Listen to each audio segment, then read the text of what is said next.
প্রথমে একটি ভাঁজ দিয়ে চিকন করে তার উপরে আরেকটি ভাঁজ দিয়ে হাতার মুখটি এখন আমি সেলাই করে নিব।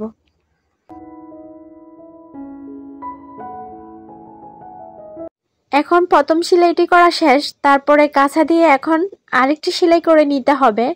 এখানে কাঁচা সেলাইটি দেওয়ার সময় অবশ্যই খেয়াল রাখবেন কাঁচা সেলাইটি যেন একটু সুন্দর করে ফিনিশিং করে হয়।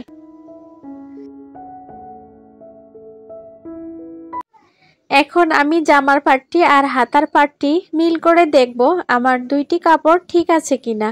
তো এখন আমি দেখলাম আমার দুইটি কাপড়ই ঠিক আছে। তারপর হাতার কাপড়টিকে ধরে এখানে মাঝখান বরাবর একটি কাট দিয়ে নিতে হবে।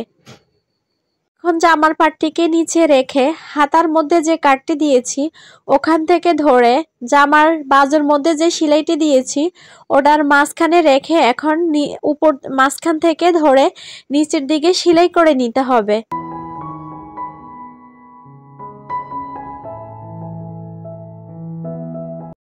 এখন নিচ থেকে ঘুরিয়ে আবারও আরেকটি সেলাই দিয়ে নিতে হবে।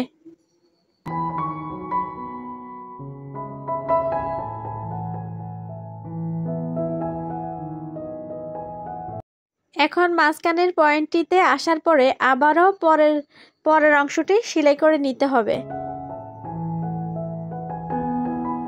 এভাবে পুরো হাতাটি জয়েন করে নিতে হবে।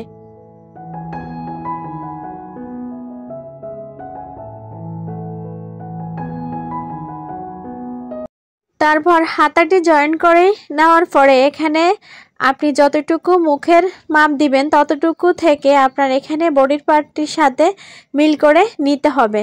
তো এখন আমি এখানে আমার যতটুকু লাগবে ঠিক ততটুকুর মধ্যে আমি একটি দাগ টেনে নিয়ে এখন বডির পার্টের সাথে অ্যাডজাস্ট করে নিলে এভাবে হাতাটি লাগানো কমপ্লিট। তো পরবর্তী হাতাটিও এখন আমি আপনাকে দেখাবো। তো এখানে বডির পার্ট পর্যন্ত যতটুকু পর্যন্ত আপনার সেলাই নিয়ে যাবেন ততটুকু পর্যন্ত সেলাইটি দিয়ে দেওয়ার পরে এখানে হাতাটি লাগানো কমপ্লিট। তো এইটা একটা পদ্ধতি। এখন আমি অন্য একটা পদ্ধতি দেখাচ্ছি। তো অন্য পদ্ধতিটার মধ্যে প্রথমে বডির পার্টটি আপনি যতটুকু পর্যন্ত নেবেন ততটুকুর মধ্যে দিয়ে আপনাকে এখানে পুরাটা সেলাই করে নিতে হবে। এই পদ্ধতিটা আগে এভাবে সেলাই করে নিতে হবে বডির পার্টটি। আগের নিয়মটা আর এই নিয়মটা একদম আলাদা।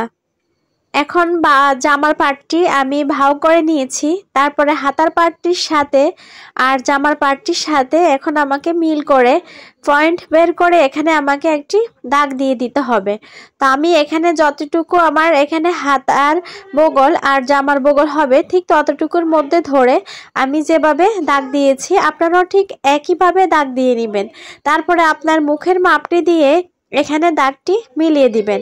আর এই পদ্ধতিতে প্রথমে জামাটির মাপ যেখান পর্যন্ত বডি আসবে ঠিক ওইখান পর্যন্ত ধরে আপনার জামাটি যতটুকু পর্যন্ত লম্বা সেলাই করবেন ততটুকু সেলাই করে আবার ওই মাপটি দিয়ে হাতার মধ্যে পয়েন্ট করে আপনাকে হাতাটিও সেলাই করতে হবে। আর প্রফেশনাল ভাবে আপনাকে সেলাই করার জন্য এই পদ্ধতিটাই হবে বেস্ট।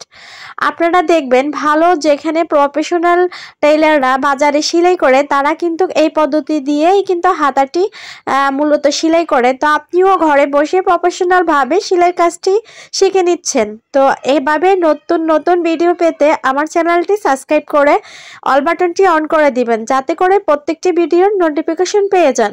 এখন আমি হাতার পার্টটি আর জামার পার্টটি এভাবে আমি কিভাবে দিচ্ছি আমার হাতের দিকে লক্ষ্য করুন। এভাবে এক পাশ দিয়ে এখানে বাড়তি অংশটুকু ঘুরিয়ে এখন আমি এখানে সেলাই করে নিব। তো অবশ্যই আপনারা দেখছেন আমি দুইটা দিকেই দুইটা এখানে যে বাড়তি কাপড় আছে দুটাকে আমি একই দিকে রেখে এখন আমি এখানে সেলাই করে নিব। তো এভাবে পুরো হাতাটি ঘুরিয়ে ঘুরিয়ে সেলাই করে নিতে হবে। অবশ্যই এখানে দুইটি করে সেলাই করে নেবেন। দুইটি করে সেলাই করে নিলে এখানে সেলাই ছিঁড়ে যাওয়ার সম্ভাবনা থাকবে না। এখানে অবশ্যই দুইটি করে সেলাই করে নেবেন।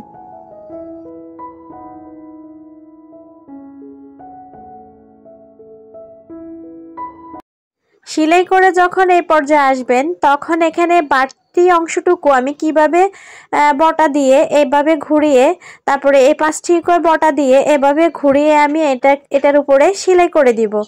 আর সব থেকে ভালোভাবে ফিনিশিং হাতা হয়েছে এই পদ্ধতিটা যদি আপনি একবার শিখে যেতে পারেন তাহলে কিন্তু আপনি একজন প্রফেশনাল টেইলার হবেন আর আপনার হাতা লাগানো খুব সুন্দর ফিনিশিং আসবে। আমি বললাম আপনি ট্রাই করে দেখবেন, একবার নাই দুইবার আপনার কিন্তু হয়ে যাবে। তো এভাবে সব প্রত্যেকটা ভিডিও পাওয়ার জন্য চ্যানেলটি অবশ্যই সাবস্ক্রাইব করে দিবেন। আপনার যদি কোথাও কোনো অংশ বুঝতে বা কোনো সমস্যা হয় তাহলে কিন্তু কমেন্ট করে জানাবেন, আমি চেষ্টা করব সমস্যাটি সমাধান করে দেওয়ার জন্য। এই যে ফাইনাল লুক দেখেন কত সুন্দর একটা ফিনিশিং আসছে। তো আপনারাও কিন্তু এভাবে সুন্দর করে ফিনিশিং করে জামা সেলাই করে নিতে পারবেন। পরবর্তী ভিডিও দেখার আমন্ত্রণ জানিয়ে আজকের ভিডিওটি এখানে শেষ করছি। আল্লাহ হাফেজ, আসসালামু আলাইকুম।